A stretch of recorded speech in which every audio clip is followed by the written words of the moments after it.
Assalamualaikum warahmatullahi wabarakatuh. Perkenalkan, nama saya Rio Handala dari Fakultas Teknik Informatika Universitas Ibnu Sina Batam. Di sini saya akan mewawancari salah satu kepala jurusan di sekolah SMK Negeri 6 Batam, Teknik Komputer dan Jaringan. Baik, telah hadir di depan saya ini adalah Pak Muhammad Ridho Fajri, salah satu kepala jurusan Teknik Komputer Jaringan. Baik, mungkin Bapak bisa memperkenalkan diri dulu Pak, mungkin dari Bapak sebagai kepala jurusan, mungkin Bapak bisa ceritalah tentang pengalaman apa nanti yang Bapak alami di SMK Negeri 6 Batam pada jurusan Teknik Komputer Jaringan. Mungkin Bapak bisa. Oke, perkenalkan, nama saya itu Muhammad Ridho Fajri. Saya itu lulusan dari Universitas Putra Batam yang di Tiban. Saya lulus itu tahun 2017. 2017, iya. Nah, untuk waktu itu Universitas Putra Batam tuh punya 3 kampus ya Pak ya. Nah, itu ada di kampus Tembesi, Tiban, dan Nagoya. Seperti itu. Jadi saya memang ngambilnya dulu waktu kuliah pertama kali di Batam itu di Tiban. Itu sudah bekerja Pak selama kuliah itu? Sebelumnya selama kuliah itu saya sudah bekerja. Ya, sudah bekerja. Awal saya ke Batam itu dari 2013 Pak. Nah, sebelum itu saya belum kuliah. Jadi seiring berjalannya waktu di Batam itu sekira kurang lebih 3 bulan lah ya. Nah, saya itu kan bekerja. Itu dulu pertama kali ke Batam saya itu jadi kuli bangunan Pak. Ya, jadi kuli bangunan. Ya? Iya benar. Nah, jadi karena merasa penghasilan cukup, kenapa nggak coba untuk kuliah? Jadi selama ini riwayat Bapak ini lebih banyak di perusahaan atau di kampus gitu selama ini? Oke, nah kalau untuk bekerja itu saya lebih banyak di perhotelan Pak. Di perhotelan? Di perhotelan, ya. Mungkin saya akan cerita setelah saya lulus saja ya. Jadi untuk mempersingkat juga. Nah, jadi setelah saya lulus dari Universitas Putra Batam, saya itu bekerja di salah satu hotel. Nama hotelnya itu Bis Hotel yang terletak di Nagoya City Walk di Batam. Nah, di sana saya bekerja itu sebagai seorang IT. Ya, dan kebetulan di sana IT-nya ya saya sendiri. Jadi kalau kita orang hotel bilang biasa itu superhero Pak. Superhero? Iya, superhero, karena IT sendiri merangkap semua kegiatan yang ada di dalam hotel. Server kita yang handle, desain kita yang handle, web kita yang handle, pokoknya semua kegiatan yang berhubungan dengan komputer saya menghandlenya sendiri. Oke. Jadi selama di hotel itu Bapak udah punya pengalaman berapa tahun itu Pak selama itu Bapak bergeluti di bidang itu? Kalau untuk di bidang hotel kurang lebih 6 tahun. 6 tahun. Tapi kalau di bis kemarin itu saya itu 2 tahunan. 2 tahunan. Nah, sekarang kan sudah jadi seorang guru nih Pak, sebagai tenaga pendidik gitu. Apalagi sekarang sudah ditunjuk jadi kepala jurusan. Mungkin ada sedikit perbedaan dari perusahaan yang lama dengan sekarang udah masuk ke instansi pendidikan. Mungkin Bapak bisa ceritakan gimana sih bisa nyantol gitu di dunia pendidikan itu Pak? Oke, nah ini yang unik ya. Jadi kalau dulu ya saya mau kerja di hotel itu kan mindsetnya jelas. Karena benefit di hotel itu banyak. Ya, kita nggak muluk-muluk, yang pasti itu soal gaji ya Pak ya. Oke. Ya, karena gaji yang ditawarkan di hotel itu ada gaji basic dan juga ada service charge. Makanya saya lebih berminat ke hotel daripada saya harus ke PT. Ya, karena kan kalau PT sudah pasti fix gaji plus lembur. Sementara kalau di hotel ini kan kita dari segi service charge itu tergantung dari apa, dari tamu yang datang di hotel. Oke, nah kemarin kebetulan saya memilih untuk berhenti dari perhotelan itu karena pandemi Pak. Pandemi. Ya, karena COVID, jadi kemarin sempat bekerja ya kurang optimal lah ya. Kurang optimal dari segi jam masuk dan juga dari segi salary yang didapatkan. Karena waktu COVID itu kan hotel tuh pada kosong. Orang nggak ada yang menginap ke hotel. Otomatis kan ada sebagian yang kawan-kawan tuh yang diputus di PHK, ada juga yang memang benar-benar dibutuhkan itu di pengurangan gaji. Nah, jadi karena sudah jalan 3-4 bulan, saya merasa, aduh, nggak bisa nih, nggak bisa lagi dong, karena kita punya keluarga, ada anak istri yang harus dinafkahi kan. Jadi saya pikir ya sudah, saya coba resign aja. Nah, kebetulan setelah resign itu besoknya, saya itu kan ditelepon sama kebetulan sama orang dari sekolah ya, dari Yayasan Sultan Agung Batam. Nah, kebetulan yang menelpon ini direktur di sana, direktur sekolah Sultan Agung Batam. Jadi diminta ditawarkan ya, ditawarkan bergabung ya, karena menggantikan teman saya juga kebetulan yang ada di sana, mau resign keluar untuk menjadi kepala sekolah. gitu. Nah, jadi dimintalah saya tolong untuk membantu di sana. Nah, karena kebetulan saya kenal dengan beliau, jadi saya coba datang dulu ke sekolah, ngobrol-ngobrol lah, maksudnya gimana, pekerjaannya seperti apa. Yang paling utama pasti saya salary-nya berapa. Jadi salary dulu. Salary dong, karena kita realistis Pak. Jadi kita kan butuh yang namanya biaya untuk kehidupan. Jadi keluarga yang kita utamakan dulu. Jadi kalau kita nggak ada salary ya mending nggak usah lah, untuk apa capek-capek. Kalau itu mindset saya dulu. Nah, jadi karena itu saya coba datang, ngobrol-ngobrol. Jadi kebetulan ibu direktur itu meminta tolong kepada saya, membantulah setahun ini gimana, karena memang mereka juga membutuhkan di sana itu kekurangan manpower untuk bagian IT karena sebelumnya nggak ada. Nah, jadi semua kegiatan IT di sekolah ataupun di yayasan itu dikelola oleh toolman di lab. Jadi hanya itu di SMK yang sebelumnya. Iya, jadi dari dia di sekolah itu ada 4 ya Pak, TK, SD, SMP, SMK. Jadi semua itu dikelola oleh satu orang. Terus terjadinya bisa kecantol di SMK Negeri 6 Batam, itu gimana ceritanya Pak? Oke, nah saya lanjut dulu yang sebelumnya ya. Jadi kan karena saya udah kan lah dari ibu yayasan itu, ibu direktur. Nah, saya mulai bekerja di sana. Nah, sebelum saya bekerja juga disampaikan, nanti Bapak di sini tolong bantu ya Pak. Kita di sini nggak ada kurikulum. Jadi Bapak dikasih jabatan sebagai wakil kurikulum. Kenapa? Karena saya dianggap itu memiliki kemampuan di bidang digitalisasi ya, yang lebih baik daripada teman-teman yang ada di sana. Karena lulusan saya dari jurusan teknik informatika. Jadi saya diminta lah untuk membantu di kurikulum. Nah, saya juga nggak nyangka kan, baru mau mencoba menjadi guru di sana ditawarin langsung jabatan wakil kurikulum. Jadi sempat di SMK yang lama tuh sebenarnya sudah jadi wakil kurikulum ya, wakil kepala sekolah di bidang kurikulum. Ya, Pak, ya? Itu di tahun pertama, terus di tahun kedua kemarin saya juga diminta cobalah di wakil kesiswaan. Gitu. Nah, jadi ya gitu. Jadi saya ke wakil kurikulum, wakil kesiswaan kemarin. Jadi, karena di sana juga saya ada memperbantukan di yayasan. Jadi kemarin waktu ke sana saya di bidang PTK-nya itu di bagian yayasan. Jadi bukan di SMK, bukan di SMP, di yayasan. Seperti itu. Karena membantu ke yayasan juga. Nah, sekarang ini sekarang Bapak udah di SMK 6 nih. Iya, benar. Nah, itu gimana ya? Kok bisa terjadinya peralihan gitu?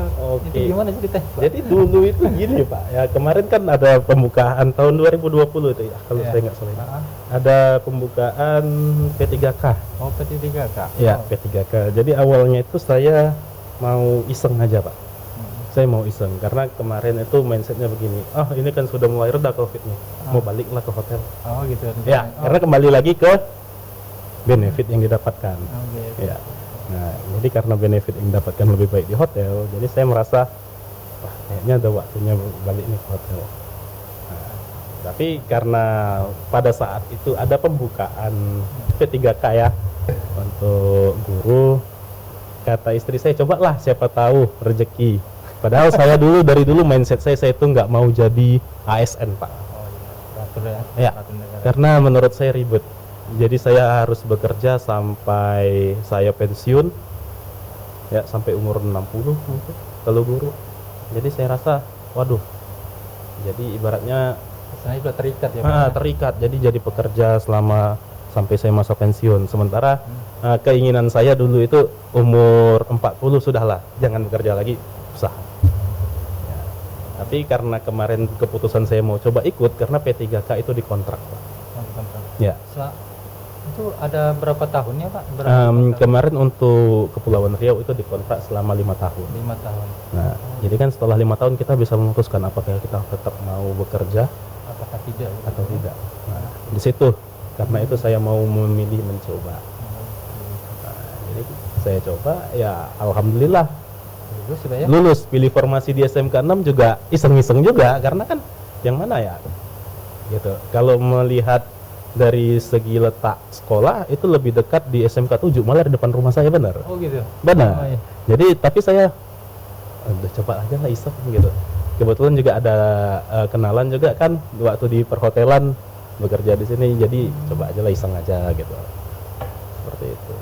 Setelah dia diangkat jadi ASN, terus saya dengar juga kepala sekolah mempercayai Bapak ditunjuk sebagai kepala jurusan teknik komputer jaringan. Itu gimana ceritanya dong Pak? Coba ceritain sedikit aja Pak. Oke, kalau itu saya bisa bilang mengalir apa adanya aja Mengalir ya, Pak. aja. Ya, karena ketika ditanyakan oleh kepala sekolah, ditanya keahliannya seperti apa, banyak wawancara ya, bukan wawancara sih, lebih ke sharing ya, lebih ke sharing. Nah, sharing dengan Bapak. Jadi Bapak menanyakan apakah berminat untuk membantu di jurusan ya sebagai kepala jurusan seperti itu. Ya, saya rasa kalau seseorang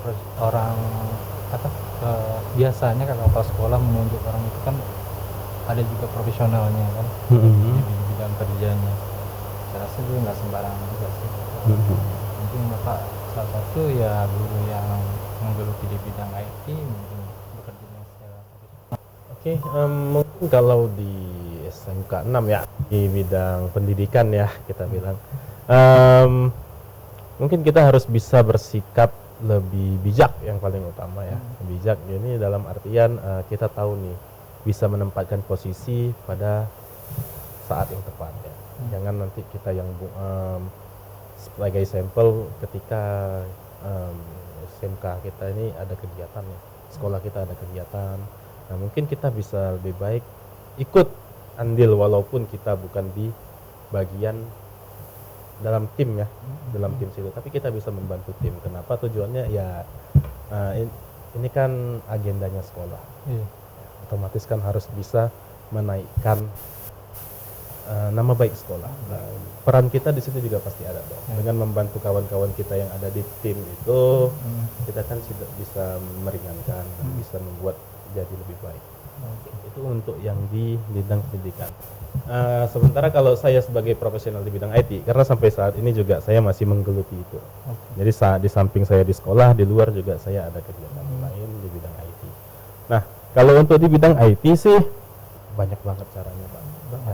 Banyak banget, seperti ya kebutuhan yang dibutuhkan perusahaan, kita bisa mengatasi problem yang terjadi pada perusahaan tempat kita bekerja, contohnya yang seharusnya menggunakan pihak luar ya, kalau kita bisa menghandle itu secara sendiri kan bisa lebih menghemat biaya dari perusahaan ya, Pak. Jadi kalau untuk meningkatkan profesional Pak dalam bekerja itu Pak, mungkin ada pelatihan-pelatihan khusus atau pendidikan yang ditambahkan sesuai dengan bidangnya. Oh pasti Pak.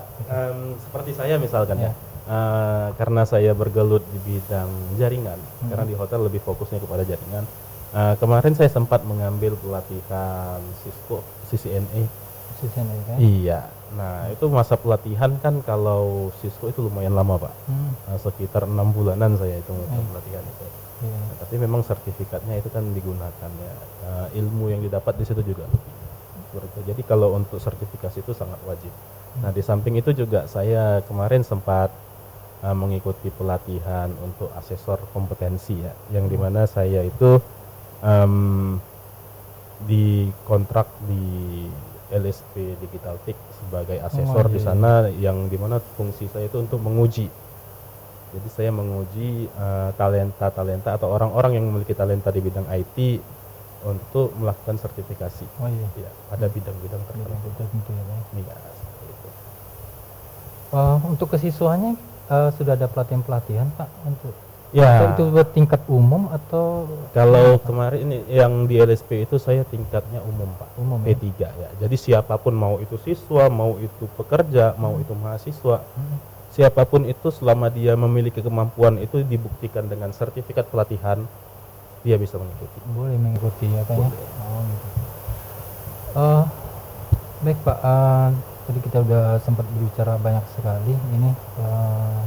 Mungkin ada istilahnya saran atau pendapat buat ya saya pribadi gitu untuk setelah tamat di S1 saya nanti, apa yang bagus yang harus saya pilih untuk bekerja secara profesional. Oke, mungkin kalau untuk saran, saya juga bukan menggurui ya, kita sharing aja nih ya. Nanti kalau takutnya kan dianggap menggurui Ya, ya. karena Pak Fajri kan sudah begitu banyak pengalaman dalam bentuk apa saja ya dengan kompetensi Bapak. Mungkin ya saya bisa sharing lah kan, ya, mungkin ke saya sendiri sebagai mahasiswa gitu Pak. Oke, mungkin kalau itu untuk pengembangan diri yang paling utama kita itu ya Pak, harus memiliki sertifikasi.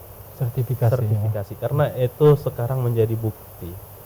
Untuk di Indonesia sendiri sudah ada yang namanya BNSP, Badan Nasional Sertifikasi Profesi. Oh, ya. Ya, yang dimana kedepannya sertifikat dari BNSP inilah yang bakalan digunakan sebagai bukti bahwa kita itu sudah memiliki kompetensi dan dinyatakan kompeten, Iya, iya. sehingga bisa bekerja pada bidang itu. Nah, jadi saya rasa sertifikasi itu sangat penting. Sangat penting sekali ya Pak ya. Jadi mungkin itu yang bisa menjadi pengembangan diri ya Pak ya. Pengembangan diri kita. Nah, terus juga kita kan di bidang komputer ya. Nah, komputer itu kan setiap hari itu selalu up to date. Ada saja yang berkembang. Mungkin kita di situ bisa mendalami. Jadi pembelajaran kita itu nggak cuma sampai setelah kuliah selesai wisuda sudah. Kita harus terus updating informasi, updating ilmu, karena semua perkembangan kan terus berlanjut. Jadi perkembangan teknologi ini berkembang terus Pak ya. Ya pasti nggak akan berhenti itu Pak. Jadi sarannya untuk saya sebagai siswa, mungkin nanti ada teman-teman lain untuk juga mengikuti ya, bidang-bidang seperti sertifikasi gitu Pak ya. Iya, Harus digeluti juga seperti itu. benar Pak. Karena makin banyak sertifikat yang kita miliki, berarti kita memang bisa. Ya, kemanapun kita bisa. Ya, skill kita terbukti seperti itu. Baik, terima kasih Pak. Ya, sama-sama Pak. Oke Pak Fajri, ada beberapa pertanyaan lagi dari saya, yaitu tentang sejarah terbentuknya sekolah ini, didirikannya sekolah ini. Mungkin Bapak bisa bercerita suka dukanya juga, gimana sih mendirikan sekolah ini bisa menjadi sekolah yang benar-benar sekarang ini benar-benar sekolahnya sudah terlihat dari saya tadi sudah kelihatan megah gitu sekarang ini. Mungkin sejarahnya awalnya terbentuknya SMK Negeri 6 Batam. Ini Bapak bisa ceritakan Pak. Oke, baik. Karena sebelumnya karena saya masih baru di sini ya, jadi mungkin saya akan bercerita dari informasi yang saya dapatkan dari rekan-rekan saya. Ya, nah, sepengetahuan saya SMK Negeri 6 ini didirikan pada tahun 2010. Berarti sudah mau 12 tahun ya, 12 tahun ya, kurang lebih ya. 12 tahun. Nah, jadi setelah waktu itu informasi yang saya dapatkan. Nah, pada tahun 2010 itu SMK Negeri 6 ini sebelumnya belum punya lokasi ya, belum punya bangunan. Jadi dulu itu katanya SMK Negeri Batam ini menumpang di SMP 15. Oh, menumpang Pak ya? Menumpang, ya, karena belum ada sarananya ya. Jadi belum ada gedung, belum ada lokasi, jadi sehingga kita menumpang dulu sebelumnya. Nah, lebih kurang 1 tahun kita menumpang, barulah kita mendapatkan fasilitas berupa gedung yang ada di saat ini ya, yaitu di lokasinya di Kampung Panau, di kawasan industri Kabil di Nongsa Batam. Batam. Iya, seperti itu. Nah, awalnya SMK Negeri Batam ini membuka dua jurusan. Dua jurusan yaitu jurusan teknik komputer jaringan dan juga teknik pemesinan. Ya, jadi ada dua jurusan yang awalnya dibuka dan seiring berjalannya waktu, alhamdulillah sekarang sudah ada 5 jurusan. Jurusan apa aja tuh Pak? Oke, untuk jurusannya selain yang TKJ dan teknik pemesinan itu ada teknik pengelasan, terus ada teknik alat berat dan juga satu lagi teknik kendaraan otomotif ringan. Ya. Nah, kalau saya bilang sih ya cukup panjang ya perjalanan dari 2010 ke 2022. Iya Pak, mungkin udah istilahnya apa ya, udah 12 tahun loh. Akhirnya kelihatan sukses seperti ini juga ya. Gedung-gedung sudah pada lengkap semua. Betul. Kalau saya lihat seperti ini. Oke Pak, kalau dalam pengurusan sejarah mendapatkan izin seperti izin mendirikan gedung ini dari siapa ya Pak? Oke, mungkin waktu itu oleh Wali Kota Batam ya Pak ya. Izinnya didirikan itu ada di tahun izin pendiriannya itu ada berdasarkan surat keputusan Wali Kota Batam ya. Itu dengan nomor KPTS 367 garing HK garing 9 2000 tahun 2014. Iya.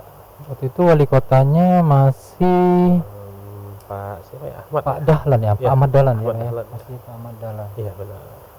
Nah, jadi itulah izinnya atas dasar dari izin semua sekolah ini dari sana. Berarti nggak seribet yang ya kalau di instansi pemerintahan dengan perusahaan-perusahaan itu mungkin lebih banyak ke prosedurnya, lebih banyak ke perusahaan ya Pak, mungkin Iya ya Pak ya. Iya, kayaknya seperti itu. Karena kan kalau perusahaan itu kan kita harus ngurus izinnya ke sana Iya. kemari dulu, ngurus lagi NPWP dan lain sebagainya kan prosesnya ribet. Berarti emang birokrasinya sama ya ribet lah sebenarnya Iya, ya Pak ya, nggak yang instansi punya ya Pak ya. Iya, kalau dari pemerintah kan itu pemerintah yang mengurus semua. Kita kan hanya Hanya menempati saja. Oke Pak, Pak Fajri, saya juga minta saran nih Pak, andai kata nih saya mendirikan sebuah usaha, mungkin Bapak ada pengalaman usaha-usaha seperti apa yang lebih baiknya yang mesti saya harus siapkan gitu, Pak. Oke, baik. Mungkin dari Bapak ada pengalaman. Ya, karena sekarang Indonesia ini kan banyak membutuhkan sumber daya manusia yang berkualitas ya Pak ya, karena perkembangan negara kita ini ya sangat luar biasa sekarang ya, alhamdulillah. Nah jadi karena saya saat ini bekerja dalam instansi pendidikan, ya mungkin saran dari saya Bapak bisa memulai untuk membuat LPK Pak. LPK? Iya, LPK itu kan sangat dibutuhkan ya. Jadi orang-orang yang mau mempelajari tentang ilmu tertentu, contoh mau belajar pengelasan. Nah, kan kalau di sekolah kan ujung-ujungnya di SMK. Setelah di SMK itu kan, kalau sudah tamat sekolah nih udah SMA atau jurusan lain, nah otomatis kemana belajarnya? Otomatis LPK. LPK kan jangkauannya luas ya. Kita bisa kemana aja, tergantung dari izin yang kita urus. Perbedaan SMA dan SMK, kalau SMK itu saya dengar juga mencetak ya Pak ya, Iya. mencetak siswa yang punya skill lagi. Pastinya ya, siap bekerja Siap Pak. bekerja ya. Sementara kan kalau kita bandingkan dengan SMA, itu mereka hanya difokuskan untuk belajar bagaimana sih untuk melanjutkan ke jenjang pendidikan yang lebih tinggi lagi. seperti perkuliahan. Tapi kan nggak menutup kemungkinan dong SMK itu nggak bisa kuliah, itu salah besar kalau ada yang persepsi seperti itu.